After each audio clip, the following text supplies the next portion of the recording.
Today I am going to share আমার এবারের ঈদের প্রথম 2 দিন কেমন কেটেছিল। সো চলো শুরু করা যাক। হ্যালো এভরিওয়ান, আমার কাছে ঈদ ভ্যাকেশন মানেই family, friends, food and sunset. ঈদের ফার্স্ট দিন অনেক ভালোই ওয়েদার ছিল। আমরা ওই দিন গ্রিন নেচার রেস্টুরেন্ট অ্যান্ড হোটেলের উদ্দেশ্যে চলে যাই। এটি সুগন্ধা বিচের আশেপাশে লোকেটেড। ওইখানে গিয়েই আমরা ফার্স্টে ফুড অর্ডার দিয়ে দিয়েছিলাম। আমার কাছে এই প্লেসটা always special because their food, service, interior and ambience never disappoint me.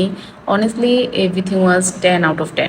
Food order দেওয়ার পরে আমরা আশেপাশে একটু ঘুরে দেখলাম, দেন আমরা অনেকগুলো পিকচার্স তুলেছি, যেটা সবসময়ই করি। The best part was the sunset view from the swimming pool area. এরপর আমাদেরকে ফুড সার্ভ করে দেওয়া হয়। আমরা ওদের রেস্টুরেন্ট এরিয়াতে গিয়ে আমাদের ফুডটা এনজয় করেছিলাম। দেন আবার আমরা বাইরে এসে বসি। ওভারঅল ঈদের ফার্স্ট দিন আমার অনেক বেশি ভালো কেটেছিল। বাট ঈদের দ্বিতীয় দিন ছিল পুরাই ডিফারেন্ট। সারাদিন বৃষ্টি পড়েছিল। বৃষ্টি হওয়াতে বাইরে বের হওয়ার কোনো চান্সই ছিল না।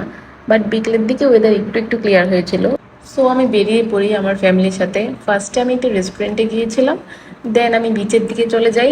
Honestly speaking, after a rainy day the beach looked completely different.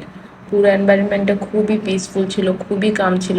যদিও বা সেদিন বিচ অনেক বেশি ক্রাউডেড ছিল, তাও আমি আমার সানসেটটা উপভোগ করেছিলাম। দেন ফুচকাকে বাসায় চলে যাই। That's it for today. Thank you for watching. See you in the next one. Bye by.